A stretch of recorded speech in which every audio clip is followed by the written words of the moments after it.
പ്രദേശവാസി കുരിയാച്ചൻ കൂടി നമുക്കൊപ്പം ചേരുകയാണ്. സ്വാഗതം ശ്രീ കുരിയാച്ചൻ. നമുക്ക് ദൃശ്യങ്ങളിൽ വ്യക്തമാണ് ഈ ബസ് തലകീഴായി മറിഞ്ഞു കിടക്കുന്നു.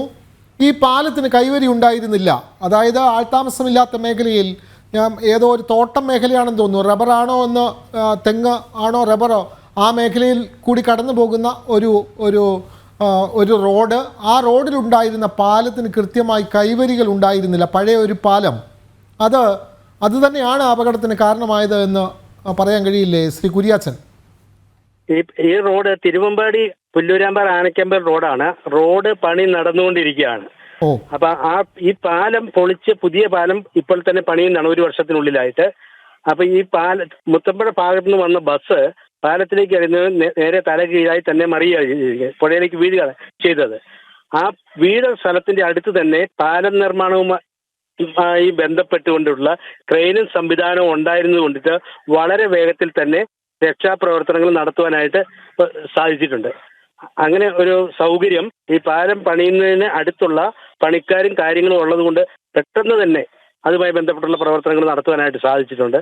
അതുകൊണ്ട് ബസ് ഇപ്പം പുഴയിൽ നിന്ന് ഉയർത്തിയിട്ടുണ്ട്. ഇപ്പം ബസ്സിൽ ഇനി ആരുമില്ല. മുഴുവൻ ആളുകളെയും ഇവിടെ നീക്കം ചെയ്തിട്ടുണ്ട്. വിവിധ ഹോസ്പിറ്റലിലേക്കായിട്ട് മാറ്റിയിരിക്കുക. അതെ, അത് വളരെ വളരെ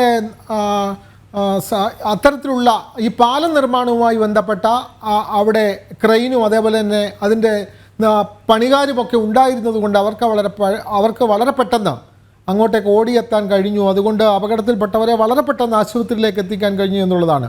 ശ്രീ കുരിയാച്ചൻ, ഇത് പഴയ പാലമാണ്. പുതിയ പാലത്തിൻ്റെ നിർമ്മാണം നടന്നു വരുന്നു. അപ്പോൾ ഈ റോഡിൽ വേഗത കുറച്ച് പോകേണ്ട വഴിയാണ് എന്നുള്ള തരത്തിൽ എന്തെങ്കിലും ബോർഡുകളോ വല്ലതും എന്തെങ്കിലും പൊതുമരാമത്തോ പഞ്ചായത്തോ വല്ലതും സ്ഥാപിച്ചിട്ടുണ്ടായിരുന്നോ ശ്രീ കുരിയാച്ചൻ? പൊതുമരാമത്തിന്റെ ബോർഡുകളുണ്ട്. ഉണ്ട്. ഇത് പാലത്തിലേക്ക് 2 വശത്തുനിന്നുമായി ഇറങ്ങി വരണം. രണ്ട് വശത്തും ഇറക്കത്തിൽ നിന്ന് സംഗമിക്കുന്ന പാലമാണ്. അതെ. പഴയ പാലമാണ്. അതുകൊണ്ട് കൈവരികൾ ഇല്ലായിരുന്നു. പാലം പൊളിച്ച് പണിയാൻ വേണ്ടിയിട്ട് ഉള്ള പാലമാണ്. അപ്പോൾ ഇത് വേറൊരു കാറിനെ മറികടക്കുന്നതിനിടെയാണ് ഈ ബസ് നിയന്ത്രണം വിട്ട് മറിഞ്ഞതെന്ന് പറയുന്നു, ചിലർ പറയുന്നതാണ്. അത് നമുക്ക് വിശ്വസിക്കാൻ കഴിയുമോ ശ്രീ കുരിയാച്ചൻ? അത് കൃത്യമായിട്ട് സ്ഥിരീകരിക്കാനായിട്ട് സാധിച്ചിട്ടില്ല, അറിഞ്ഞിട്ടില്ല. ഈ ഭാഗത്ത് അപകടങ്ങൾ ഇതിനു മുമ്പ് നടന്നിട്ടുണ്ടോ ഈ മേഖലയിൽ?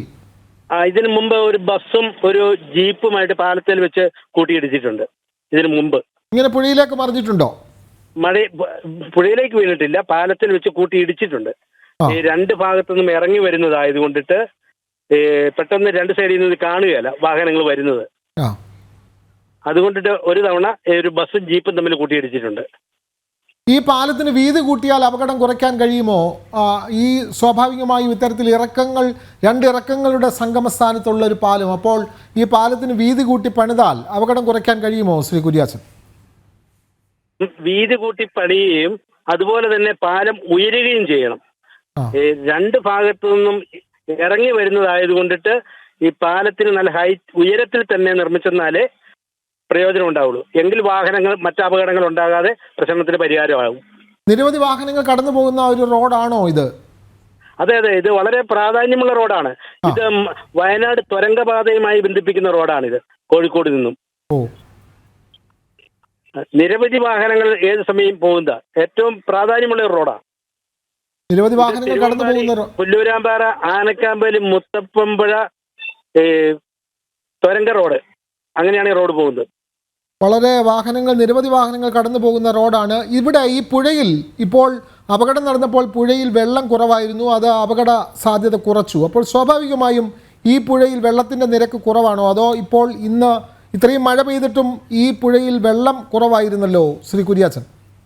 ഇന്ന് തെളിഞ്ഞ കാലാവസ്ഥയാണ്, അതുകൊണ്ട് മഴ പെയ്തില്ല. ഈ മലയോര പ്രദേശത്ത് നിന്നായതുകൊണ്ടിട്ട് പെയ്ത്ത് വെള്ളം പെട്ടെന്ന് ഒഴുകിപ്പോകും. ഇന്ന് പ്രസന്നമായ കാലാവസ്ഥ ഇന്നുണ്ടായിരുന്നത്. ഇന്നലെ ഈ സമയത്ത് ഭയങ്കരമായ മഴയും വെള്ളപ്പൊക്കമായിരുന്നു. അതുകൊണ്ട് പുഴ തെളിഞ്ഞ വെള്ളമായിരുന്നു. ഈ പാലം ഇരിക്കുന്നിടത്ത് വലിയ കാര്യങ്ങൾ ഇല്ലാത്തത് കൊണ്ടിട്ട് വലിയൊരു അപകടം അതിൽ നിന്നും രക്ഷപ്പെട്ടു. ഈ വെള്ളം ഉയർന്ന സമയത്ത് പാലത്തോട് മുട്ടി അല്ലെങ്കിൽ പാലത്തിന് മുകളിലൂടെ വെള്ളം ഒഴുകുന്ന സാഹചര്യമുണ്ടോ? വലിയ വെള്ളം വരുമ്പോൾ പാലത്തിന്റെ മുകളിൽ കൂടെ ഒഴുകും. അങ്ങനെ ഒഴുകിയിട്ടാണ് പാലത്തിന്റെ കൈവരി അടക്കം പോയിട്ടുള്ളതാണ്. വളരെ പഴക്കം ചെന്ന ഒരു പാലം, കൈവരി പോലും ഇല്ലാതിരുന്ന പാലം, അവിടെ നിർമ്മാണം നടന്നുകൊണ്ടിരിക്കുകയാണ് ഇത്തരത്തിൽ അപകടം നടന്നത്. 2 ഇറക്കങ്ങൾക്ക് മധ്യത്തിലായുള്ള പാലത്തിന് വീതി ഉണ്ടായിരുന്നില്ല. ആ പാലത്തിലാണ് ഇത്തരത്തിൽ ബസ് നിയന്ത്രണം വിട്ട് മറിയുന്ന സാഹചര്യം ഉണ്ടായത്. പ്രദേശവാസി ശ്രീ കുര്യാച്ചനാണ് നമ്മളോട് പ്രതികരിച്ചത്. എന്തായാലും ബസ്സിൽ അപകടത്തിൽപ്പെട്ടവരെ ഈ പാലം നിർമ്മാണവുമായി ബന്ധപ്പെട്ട തൊഴിലാളികളാണ് വളരെ പെട്ടെന്ന് അങ്ങോട്ടേക്ക് എത്തി ക്രെയിൻ സംവിധാനങ്ങളൊക്കെ ഉപയോഗിച്ച് അവരെ വളരെ പെട്ടെന്ന് രക്ഷിക്കാൻ സാധിച്ചത്. അത് ആശ്വാസകരമായ ഒരു നടപടിയായി. പകൽ ഈ മേഖലയിൽ അപകടം നടന്നതും രക്ഷാപ്രവർത്തനത്തിന് എളുപ്പമായി. ശ്രീ കുര്യാച്ചൻ, രാത്രിയിലായിരുന്നു അപകടമെങ്കിൽ കൂടുതൽ പ്രശ്നങ്ങൾ ഉണ്ടാകുമായിരുന്നില്ലേ? ഈ മേഖലയിൽ ആരും താമസക്കാരില്ല, അവിടെ തെരുവുവിളക്കുകളൊക്കെ ഉള്ള പ്രദേശമാണോ ഈ മേഖല ശ്രീ കുര്യാച്ചൻ? തെരുവുകളൊക്കെയുള്ള പ്രദേശമാണ്. അതെ. രാത്രിയിലാണെങ്കിൽ രക്ഷാപ്രവർത്തനത്തിന് എത്തിപ്പെടാനായിട്ട് കൂടുതൽ പ്രയാസങ്ങൾ ഉണ്ടായേനെ. ആ മേഖലയിൽ ആൾതാമസം കുറവാണ്. ആൾതാമസമുണ്ട്.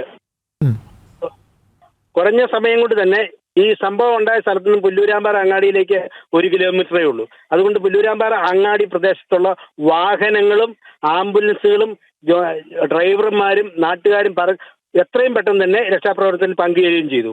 അപ്പോൾ നാട്ടുകാർ കൃത്യമായി വളരെ പെട്ടെന്ന് ഇടപെട്ടത് കൊണ്ടല്ലേ നമുക്ക് എല്ലാവരെയും, ഭൂരിപക്ഷം ആളുകളെയും, ഒരു മരണം സ്ഥിരീകരിക്കുന്നു, ഭൂരിപക്ഷം ആളുകളെയും രക്ഷിക്കാൻ കഴിഞ്ഞത് നാട്ടുകാരുടെ ഒരു സഹകരണമല്ലേ ശ്രീ കുര്യാച്ചൻ? അതെ അതെ അതെ അതെ അതെ. കാര്യത്തിൽ കൈമേയി മറന്ന മുഴുവൻ ആളുകളും ഒത്തൊരുമിച്ച് പ്രവർത്തിച്ചു. സമീപത്ത് ഫയർഫോഴ്സ്, പോലീസ് സേവനങ്ങളൊക്കെ ഈ മേഖലയ്ക്ക് അടുത്ത് നിന്ന് വളരെ പെട്ടെന്ന് എത്താൻ കഴിയുന്ന പ്രദേശമാണോ? ഈ സംഭവം ഉണ്ടായ സ്ഥലത്ത് നിന്നും 7 കിലോമീറ്റർ അകലെയാണ് തിരുവമ്പാടി പോലീസ് സ്റ്റേഷൻ. ഫയർഫോഴ്സ് 12 കിലോമീറ്ററോളം അകലം മുക്കത്ത്, അവിടെയാണ്. ഈ പഞ്ചായത്ത് പ്രസിഡന്റ് ശ്രീമതി ബിന്ദു നമ്മളോട്, തിരുവമ്പാടി പഞ്ചായത്ത് പ്രസിഡന്റ് നേരത്തെ നമ്മളോട് പറഞ്ഞത് ഈ പാലത്തിൽ കൈവരി വേണമെന്ന് പലവട്ടം PWDയിൽ അപേക്ഷ നൽകിയിരുന്നതാണ്. പക്ഷേ അത് നിർമ്മിക്കാതെ ഇത്രയും നാൾ നീട്ടിക്കൊണ്ടു പോവുകയായിരുന്നു. പിന്നെ ഇപ്പോഴാണ് ഈ പാലം നിർമ്മിക്കാൻ നടപടി ആയതെന്ന് പറയുന്നു ശ്രീ കുര്യാച്ചൻ. ശരിയാണ്. അപ്പോൾ പഞ്ചായത്ത് പ്രസിഡന്റ് പറഞ്ഞത് വളരെ കൃത്യമായ കാര്യങ്ങളാണ്. പഴയ പാലമാണ്, അതിന് കൈവരി വേണം, അവിടെ ഇത്തരത്തിലുള്ള സുരക്ഷാ ക്രമീകരണങ്ങൾ വേണമെന്ന് പലവട്ടം പഞ്ചായത്ത് പ്രസിഡന്റ് പൊതുമരാമത്ത് വകുപ്പിൽ അറിയിച്ചിട്ടുള്ളതാണ്. അതിന്മേൽ നടപടിയുമായിരുന്നു. നിർമ്മാണം നടന്നു വരുന്ന പാലമാണ്, അവിടെയാണ് ഈ അപകടം നടന്നത്. എന്തായാലും അപകട സ്ഥലത്തു നിന്നാണ് ശ്രീ കുര്യാച്ചൻ നമുക്കൊപ്പം വിവരങ്ങൾ പങ്കുവച്ചത്. ഈ ബസ് പുറത്തെത്തിക്കുന്നതിനുള്ള നടപടികൾ ഏത് ഘട്ടത്തിലെത്തി എന്ന് കൂടി പറയാൻ കഴിയുമോ ശ്രീ കുര്യാച്ചൻ? ബസ് പുറത്തേക്ക് എത്തിക്കുന്നതിന് ക്രെയിൻ ഉപയോഗിച്ച് ഉയർത്തുന്ന നടപടികൾ ഏത് ഘട്ടത്തിലെത്തി എന്ന് പറയാൻ കഴിയുമോ? ബസ് വെള്ളത്തിൽ നിന്നും ഉയർത്തിയിട്ടുണ്ട്, പുറത്തേക്ക് റോഡിലേക്ക് എത്തിക്കാനായിട്ട് സാധിച്ചിട്ടില്ല. അതിനുള്ള പ്രവർത്തനങ്ങൾ നടന്നുകൊണ്ടിരിക്കുകയാണ്. ഞാനിപ്പോൾ സംഭവ സ്ഥലത്ത് നിന്ന് ഹോസ്പിറ്റലിലേക്ക് പോരുകയാണ്. വളരെയധികം നന്ദി ശ്രീ കുര്യാച്ചൻ, ഇത്രയും കാര്യങ്ങൾ വിവരിച്ചതിന്.